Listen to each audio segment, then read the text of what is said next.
Madhya Pradesh police मुख्यालय ने अपराधों की समीक्षा कर दावा किया है कि प्रदेश में अपराधों का ग्राफ तेजी से नीचे गिरा है। साथ ही एससीआरबी की तरफ से आधिकारिक तौर पर आंकड़े जारी किए गए हैं। वहीं ग्वालियर संभाग में अपराधों की समीक्षा करने पहुंची स्पेशल डीजी ने कहा कि हम घरों में होने वाले अपराधों को लेकर चिंतित हैं। हम लोगों से जुड़ना चाहते हैं जिससे अपराधों पर नियंत्रण पाया जा सके। ग्वालियर संभाग में अपराधों की समीक्षा करने पहुंची प्रदेश की स्पेशल डीजी प्रज्ञा ऋचा श्रीवास्तव महिला सुरक्षा ने समीक्षा बैठक कर मीडिया के सवालों का जवाब देते हुए कहा कि प्रदेश में लगातार अपराधों का ग्राफ तेजी से घटा जा रहा है। हमने साइबर अपराधों को चैलेंज के रूप में लिया है और हमारी पुलिस टीम हर स्तर पर तैयार है। हमें चिंता है कि घरों में होने वाले अपराधों को लेकर हम लोगों से जुड़ना चाहते हैं ताकि घरों में होने वाले अपराधों की जानकारी हमें मिल सके, जिससे उस अपराध को जड़ से खत्म किया जा सके। महिलाओं के खिलाफ अपराधों में कमी लाने के लिए पुलिस की तरफ से ऊर्जा महिला डेस्क, आशा, मुस्कान और मैं हूं अभिमन्यु जैसे कार्यक्रम चलाए जा रहे हैं। आज के बैठक की विशेष बात ये रही कि इसमें हमारे माननीय जनप्रतिनिधियों का जुड़ाव भी हुआ। पूरे ग्वालियर संभाग के कानून व्यवस्था एवं अपराध की समीक्षा की गई है और इस बात की भी समीक्षा की गई है कि भाई हमारी व्यवस्था में सुधार यदि कुछ कैसे हो सकता है। हमारे जो माननीय जनप्रतिनिधि थे उन्होंने भी बहुत सारे सुझाव भी दिए और बहुत सारी बातें उठाई जिनका कि हम लोग निराकरण करने का पूरा प्रयास करेंगे, समुचित प्रयास करेंगे। मैम, अपराधों में ऊर्जा डेस्क, ये ऐसा है कि जो अपराध सड़क पर हो रहा है या किसी पब्लिक स्पेस में हो रहा है उसके लिए तो ठीक है, मैं मानती हूँ कि हम लोग बिल्कुल हमें तत्परता से और जिम्मेदारी हमारी है, पर कुछ अपराध जो घरों के अंदर हो रहे हैं उनके लिए तो हमें सहयोग चाहिए और उस सहयोग की अपेक्षा हम अपने इन कैंपेन्स के माध्यम से करते हैं। तो जो अभिमन्यु कैंपेन है या हम होंगे कामयाब एक कैंपेन हुआ था जिसके राष्ट्रीय स्तर पर सराहना की गई है, मैं आप लोग से ये भी बांटना चाहूँगी आज। तो ये मूलतः दो बातें हैं इसमें, एक तो कि जुड़ाव लोगों से, ताकि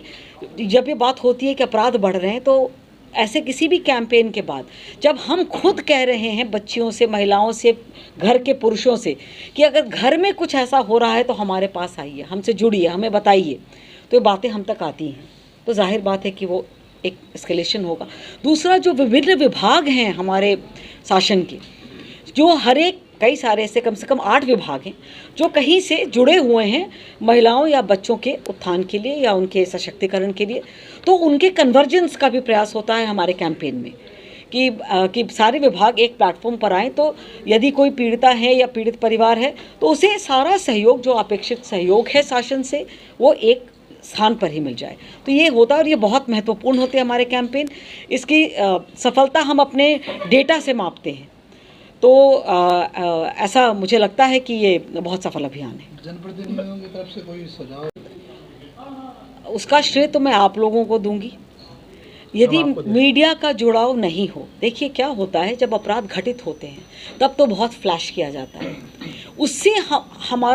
हमें फ़ायदा यूँ नहीं, फ़ायदा नुकसान की बात नहीं है, मतलब जो पूरा सिस्टम है जुडिशरी का या पुलिस का कि हम अपराधी को सज़ा दिलाएं, उसका मकसद ये होता है कि जो ऐसे पोटेंशियल लोग हैं जो ऐसे अपराध घटित कर सकते हैं उनके दिल में कहीं डर पैदा हो। तो ये तब होता है जब सज़ा मिलती है और ये हम आपके माध्यम से जब आप इसको प्रकाशित करते हैं कि भाई ये घटना घटित हुई, ये त्वरित 24 घंटे में ये पकड़ गए, इनको बेल नहीं मिला, इनको फला हुआ, ये इतने महीनों से सालों से जेल में है, तो वो जो एक ऐसे तमाम प्रकरण हुए सिर्फ इस संभाग में नहीं, अक्रॉस द स्टेट, जहाँ कोई बड़ी घटना हुई और 24 घंटे में, 48 घंटे में, मतलब ना केवल त्वरित कार्रवाई हुई, हफ्ते भर में चालान भी हो गया और महीने 2 महीने में कोर्ट में भी कार्रवाई। ये जो त्वरित कार्रवाई होती है इससे फ़र्क पड़ता है। और जो नया अपना जो BNS भारतीय न्याय संहिता और BNSS आया है उसमें कोर्ट के लिए भी है कि उन्हें 2 महीने में बिना बार बार सुनवाई किए हुए जो प्रोसीजर होता है तो 2 महीने में उनको जजमेंट देना है। तो इन सब की वजह से शायद कहीं कसावट आई है और कुछ तो मैं ये कहना चाहूँगी कुछ जागरूकता भी आई है लोगों में, उससे भी कई अपराध कम होते हैं। आखिरी सवाल हो रहे,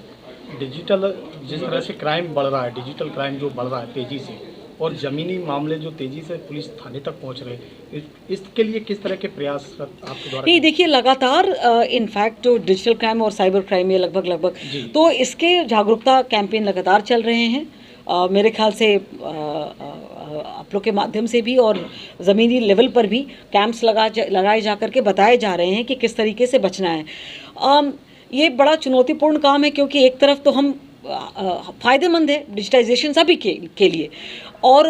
दूसरी तरफ इसके जो दुष्परिणाम हैं वो भी दिख रहे हैं। लेकिन ये मैं आपको बता सकती हूँ कि इस चुनौती के लिए हमारा साइबर सेल भी तैयार है, हमारी पुलिसिंग भी इसकी तैयारी कर रही है। जो ट्रेनिंग्स अभी हो रहे हैं, चाहे वो आरक्षकों की हो, सब इंस्पेक्टर्स की हो, डीएसपीज़ की हो, उसमें एक ये मेजर कंपोनेंट के तौर पे जोड़ा गया है। मैम, ये संख्या बढ़ती जा रही है